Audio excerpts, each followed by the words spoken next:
Okay, the House Education, May 6th, discussing S313. Those of you who don't remember, S313 is the CTE bill that came to us. It started in the Senate, went to House Commerce, came from Commerce to us. We went through it a bit last week. I took what I felt was the committee feedback, met with legislative counsel, so the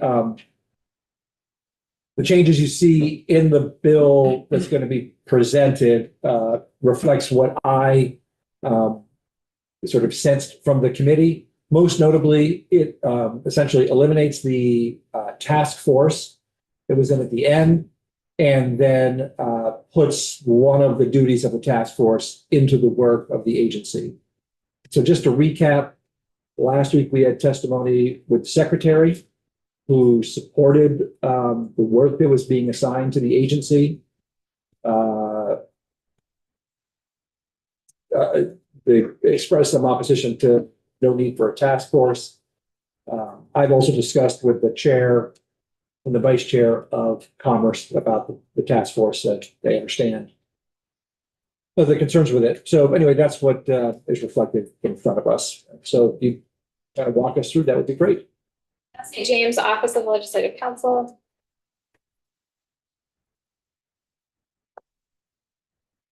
So this is draft 1.1 of an instance of amendment to draft 5.1 that was voted out of Committee of Commerce. We're going to refer to this draft 5.1 from Commerce as the report of the Committee on Commerce, and that's what you are proposing to amend.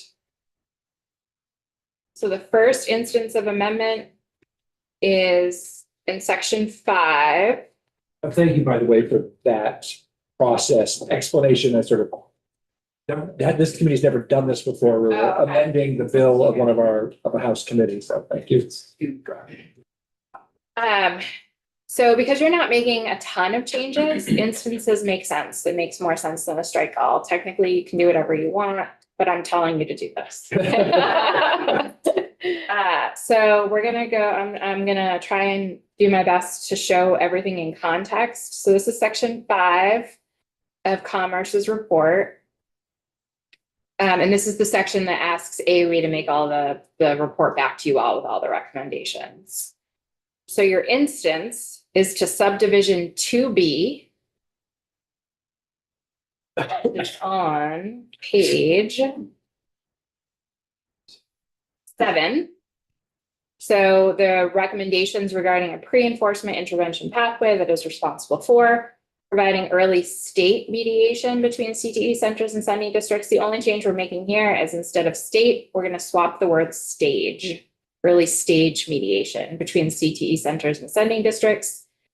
So your instance reads that in subdivision 2B, following the words providing early by striking out the word state and inserting in lieu thereof the word stage.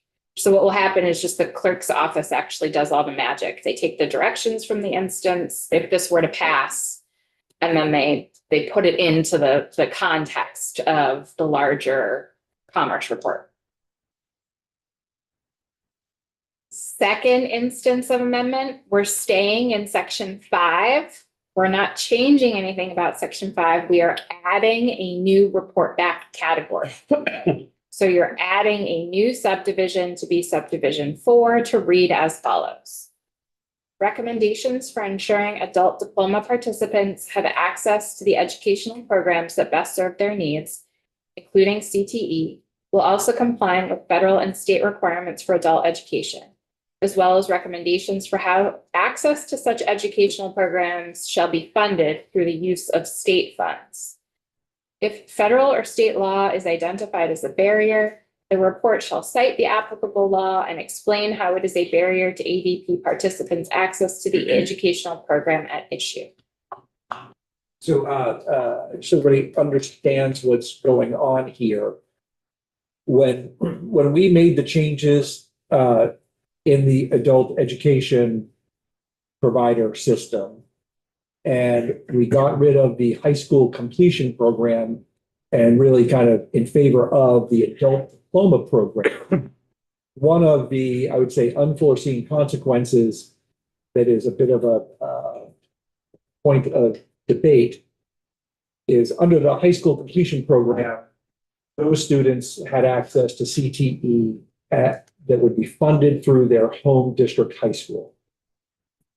So in other words, they could go to almost all of our CTE centers run on a tuition basis rather than the adult educational program paying that tuition, which would be a significant cost to them. It's paid by the home high school. When we got rid of that in favor of the adult diploma program, that sort of changed the rules of engagement, making sort of funding an unknown question. The AOE, which we have coming in tomorrow to discuss this, says that it would be a violation of federal law or that you would lose federal funding doing it through the adult diploma program as opposed to doing it through the high school completion program. Yeah, that's pretty good. Yeah. They're going to come in and they're going to explain why it could be a violation of federal law resulting in the loss of federal funding to have adult diploma program students, if they're in the age range that qualifies for secondary CTE, be funded. It's a little more, I don't know if you can provide any more detail than that. It's a little complicated. I would call it a point of debate. I would also say that we're not really sure how many federal dollars are involved here. It could be an amount that is insignificant. So we're going to get some answers to that. We're not going to solve it, but we're going to say, you need to come back with recommendations for this. And I would just sort of say, in the meantime, a student who wants to access CTE can still access it by being enrolled, but remaining enrolled in their high school. You want me to say anything? Yeah, well, yeah, if you got anything to say. My knowledge of this is just related to the my own analysis of the current laws we have on the books in state law. And then the testimony that I heard in the Commerce Committee, and I have done no real follow-up to that testimony. I just have questions based on that testimony. And so the testimony that Commerce heard is that it would, I don't want to paraphrase. My question is, if it is a violation of federal law to have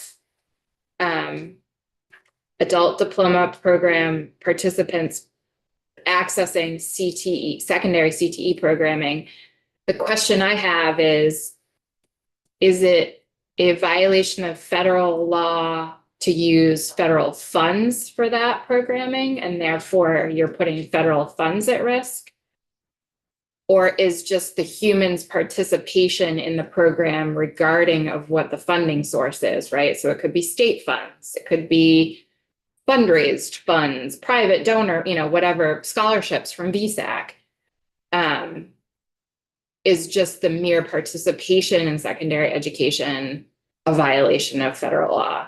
So I think those are my two questions. Is it that you can't use the federal funding, or is that the human cannot participate in the programming without violating federal law?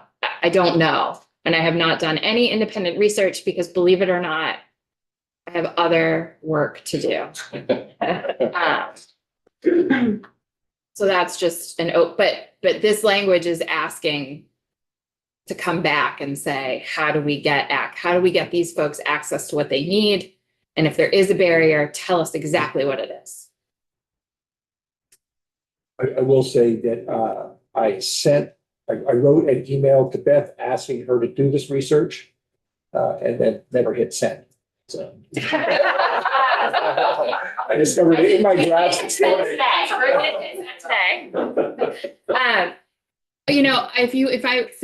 Federal funding and federal law aside, the Flexible Pathways Initiative, which various parts of it have existed for a long time, but the way we know it now was enacted in 2013, I believe.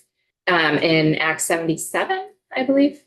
And there have been a whole bunch of random changes here and there, but there's never been a systematic change, right? And so I think some of the confusion around this, or some of the consequences of some of those changes we've made over the years, is maybe a result of not looking at the whole Flexible Pathways program in total as we're making a change to one piece of it. The other piece that's complicating this is that you all have amended the adult diploma program funding in the budget this year. How the funding is allocated and the calculation for that appropriation. So even if you were to get clarity today of, we just can't use federal funds for these folks to access the CTE programs, but you can use all the state funds you want, we would still need to kind of figure out how the state funds make their way to the CTE programs and how that fits into the adult diploma program funding. Like, would these people be funded twice, right? Once through the adult diploma program formula, and then once for their CTE tuition. And how do you true those up? And that the language that you may need to true up is in the budget right now. And I don't believe the Senate made any changes to it, which means it's technically not ripe for any changes in committee of conference. And so it's a big kind of tangled web to work out. Any other questions?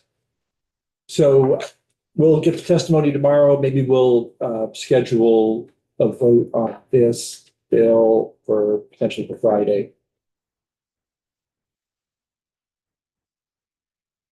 We'll have to go, well, it's not a bill, it's an amendment.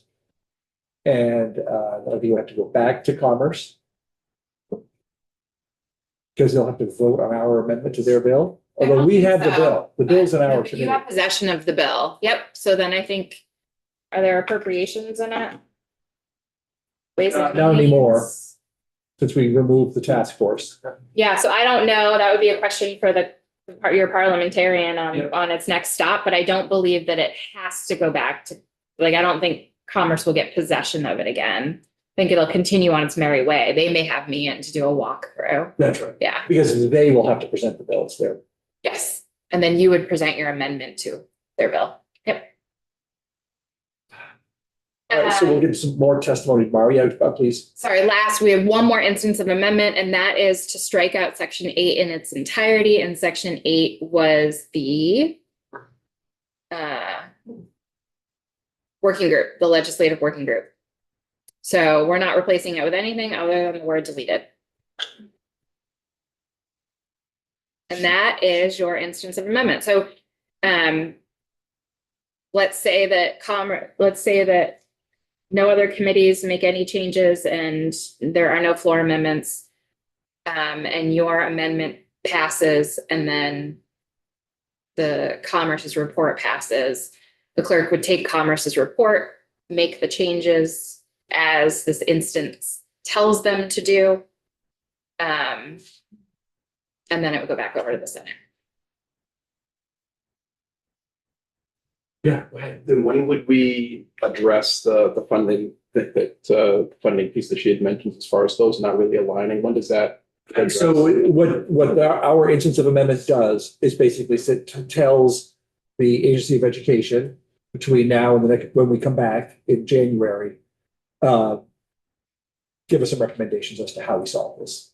On that funding. So it'll be addressed in the next legislative session. Okay. While we have you here, could you tell us the whereabouts or status of miscellaneous education, for example? Yes, miscellaneous education is still in the Senate Education Committee. I think it is being slightly overshadowed by 955 right now, but I believe they're going to try and vote it out this week. And I would say that the most recent draft on their website is a pretty decent representation of what they plan to vote out. Do you want to look at that? You have me booked for an hour. Yeah, sure. Okay. Let me see if I can pull it up.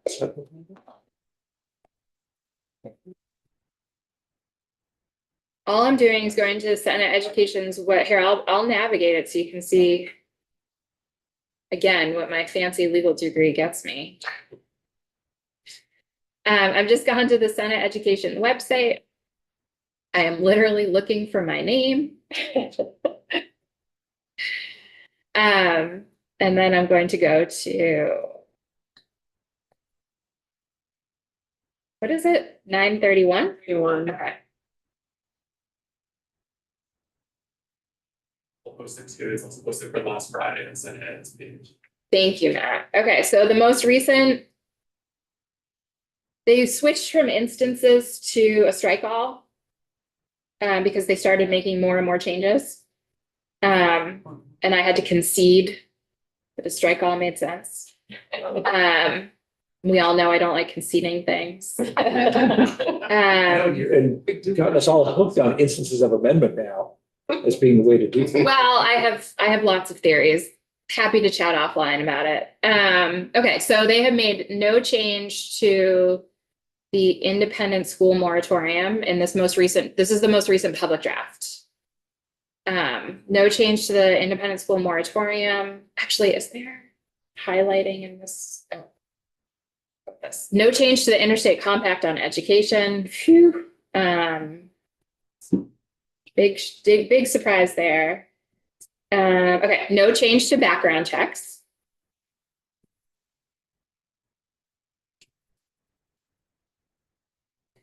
And now they have added some things. So they removed class size minimum language.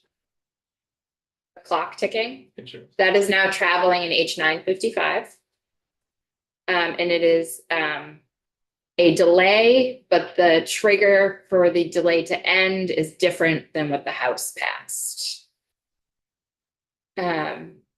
So they've added an amendment to the Intercollegiate Sexual Harm Prevention Council. This came from advocates in the field.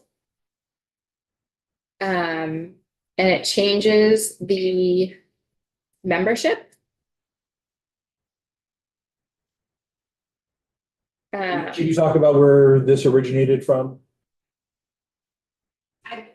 I don't know where it originated from because I don't know that I was in the committee for all of the testimony on this, but I can tell you that the folks who I saw testify were from UVM and the network. And I would not want to speak for them on why they felt these changes were important, but this request came from them. Yes. They were aligned. Yes. So it's made changes to the membership. So current law has the intercollegiate, and so we're talking about higher ed here. Intercollegiate Sexual Harm Prevention Council had a Title IX coordinator, and we all know what Title IX is. It's federal law related to sex-based discrimination. Okay. Title IX coordinator, replacing that with the Title IX coordinator from all of our post-secondary schools. So there's going to be someone from every post-secondary school on council now, not just one Title IX coordinator. A peer educator or advocate appointed by the vice provost for student affairs at UVM. The executive director of the network. The program coordinator for the Vermont Forensic Nursing Program. The Vermont Forensic Nursing Program, I'm not super familiar with what they do, but if you know anything about SANE exams. No one watches Law and Order? Wait, what was all that? Only the early episodes.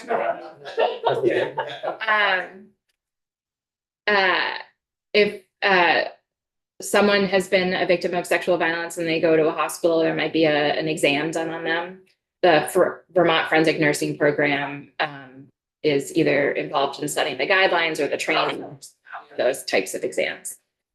The Commissioner of Public Safety or designee, and then everyone else is struck. So no more law enforcement or public safety representatives, no more college students, no more person with expertise in sexual violence responses within the LGBTQ community.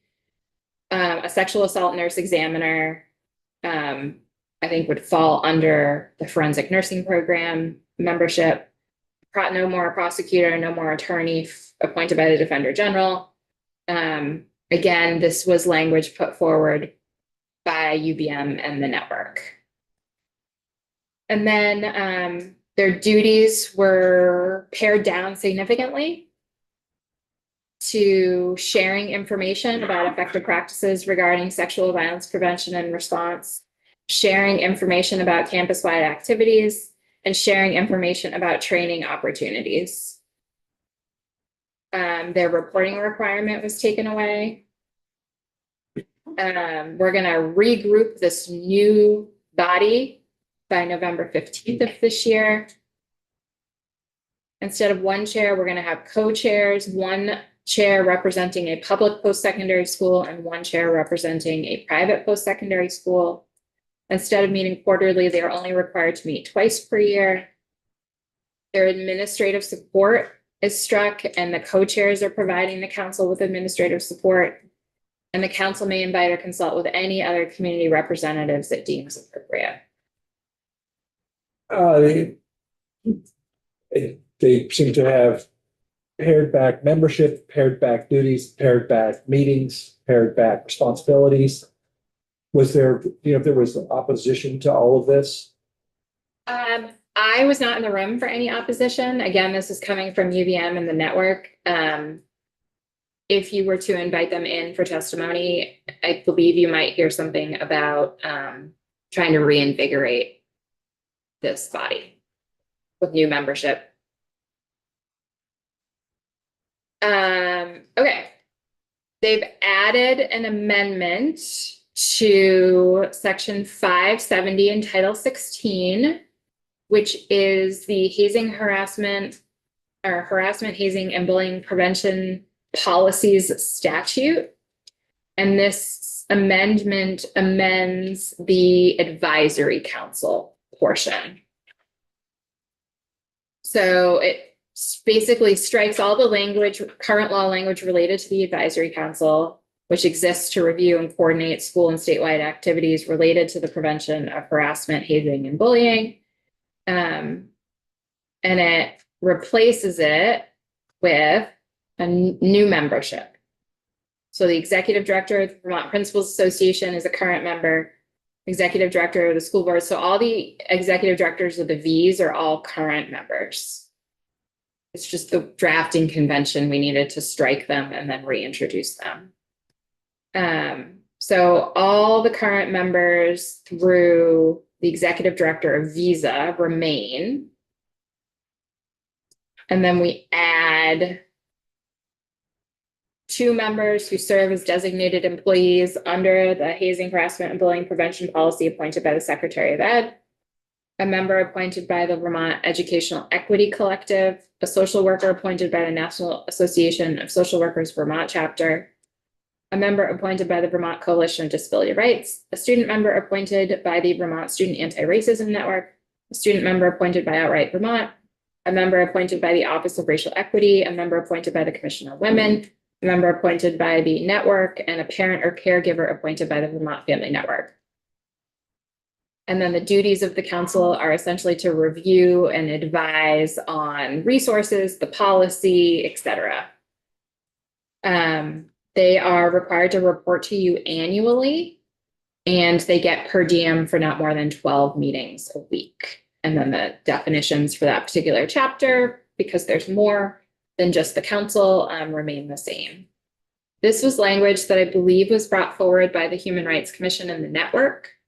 And there was back and forth between the agency and the network on this language. And I will let them speak for themselves on whether there's true agreement on this language, or I don't know that everyone necessarily agrees on this language. So I will let them speak for themselves. This is the language that I believe that Senate Ed is moving forward with. And then there's an appropriation for those per diems that's going to go up to 21,000 because I am not the numbers person. So I didn't take into account that they were adding folks to their membership. So a $21,000 appropriation that's not accounted for anywhere else yet. So this is not an allowable use of Act 73 funds like we did in 955. An amendment to section 3448F of Title 16. This section lives in your school construction chapter, chapter 123. It is an amendment to the definition for cost saving measure, I believe. Let's pull up the statute. John kind of took the lead on this since it's related to school construction, but I have enough knowledge to be dangerous. So I'll just tell folks what I've heard about this. We sort of didn't do anything with it. I would say partly through neglect, and sort of forgetting about it. But also because it seemed like addition was an allowable use for performance contracting by the current language. I think what they heard in Senate Ed was that that lack of clarity has caused problems in doing performance contracting for additions.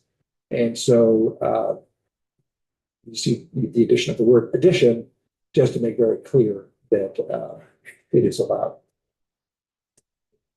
And I think our legal interpretation of this is that it's not, it could have substantive change to what is allowed under this statute, depending on what the addition is. So I think there are folks who are far more knowledgeable on this who would be happy to talk to you. And by folks far more knowledgeable on this would be John. John and the advocates, I think, were advancing this language. So Yeah, we've heard from them, and again, like I said, it just, I think it basically got lost in the shuffle more than anything else. Yep. And I think John has some examples floating around of what an addition might be and how that, like examples of how that could fit squarely within, I think, what everyone is thinking of, but then maybe some unintended consequences. So you could either invite him in, or I could consult with him and just, Your choice. I could be the conduit. We'll save you that. We'll have John come in directly. Well, I don't know how busy he will be, so. Okay. This draft does have an amendment to section 2105 of Title 16. This is the Commission on Public School Employee Health Benefits Dispute Resolution. It is and again, I'm also not the lead on this piece because it involves labor law. But this is the process of what happens when there is a negotiation over the health benefits for teachers. There is a commission that oversees all of those negotiations. And this change, so current law says the Vermont Labor Relations Board arbiter or arbitrators shall select one of the last best offers without amendment submitted by the parties prior to the VLRB or arbitration hearing in its entirety without amendment. So when they're coming to the no one can agree, and we're coming to someone's going to make a final decision. Current law says it's last best offer. Someone has to pick between the two sides. This amendment would allow the VLRB or the arbitrator to pick the last best offer on an issue by issue basis. So Not a there's select. And it allows the arbitrator or VLRB to make amendment. Oh, sorry, without amendment. So it's just the last best offer. They couldn't, like, if the last best offer was 1,000 over here and 2,000 over here, the arbiter or VLRB couldn't say 1,500. It would have to be 1,000 or 2,000. There has been some pretty hearty discussion about this. And I think it was an open question as to their last meeting, whether this language is going to continue to travel in this bill. We won't discuss that. I know for sure what's going on. And then chronic absenteeism was supposed to be on second reading today, but I think just due to the length of the calendar, it's not going to be taken up today. We have you coming in, I think, tomorrow to go walk through with us, Oh, great. 9:15. Sure, that sounds right.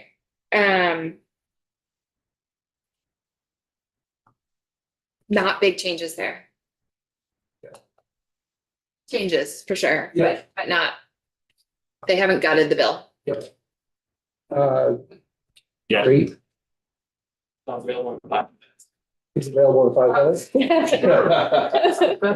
Very little time. Yeah, let's do that since we're on topic. That may as well be something worth doing.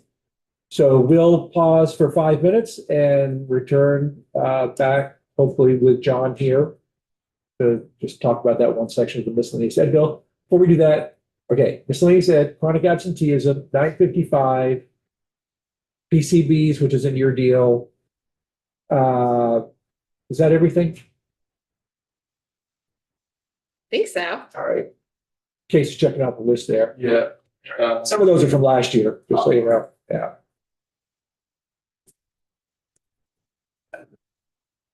Yes, it's from this year, you've got PCBs, chronic absenteeism, miss ed, and 955. Yep. And so just to keep the committee updated, may go to conference committee on the PCB bill, really just for expediency more than anything else. I'm not sure there's substantive, huge changes of language.